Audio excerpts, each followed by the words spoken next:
गोंदिया येथील रेलटोली परिसरात 17 वर्षांपासून व्यवसाय करणाऱ्या दलित दुकानदारांच्या दुकानांवर एकता दुर्गा उत्सव समितीच्या पदाधिकाऱ्यांनी गुंडगिरी करत तोडफोड केली।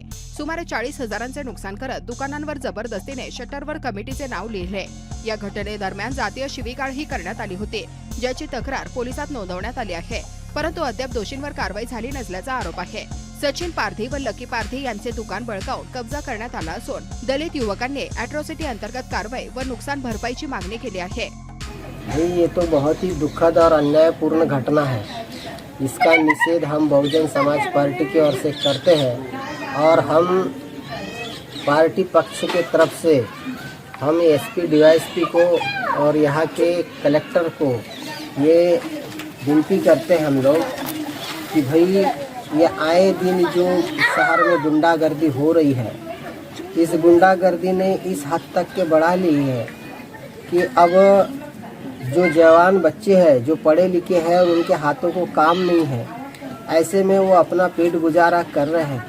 पारधी परिवार के 2 बच्चे 17-18 साल से रेलटोली परिसर में अपनी दुकानदारी चला रहे थे।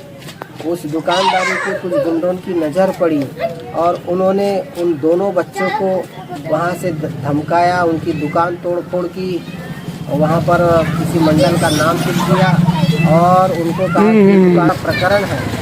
उसमें उन्होंने दुकान पे जबरन कब्जा करके उस पर उसके सामने का जो परिसर है वो तोड़ दिया और उस तोड़ में उस दुकानदारी के सामान को भी तोड़ा। 40-50 हज़ार रुपये का नुकसान हो चुका है।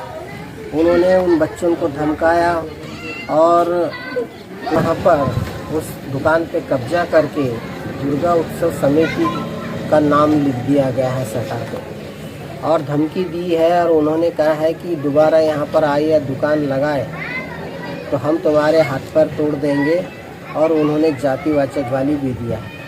मैं ऐसे अपील करूँगा डीवाईएसपी साहब से, एसपी साहब से कि भाई ये जो दिन दहाड़े जो यहाँ पर शहर में गुंडागर्दी हो रही है और जातिवाचक गालियाँ देके हमले हो रहे हैं और इसी कारण से इसमें जान हानि होने की भी संभावना है, तो भी मैं अपील करूँगा एसपी साहब से कि इसमें आप जाति से हस्तक्षेप कर उन बच्चों को आप न्याय देंगे, ऐसे आपसे अपील करते हैं।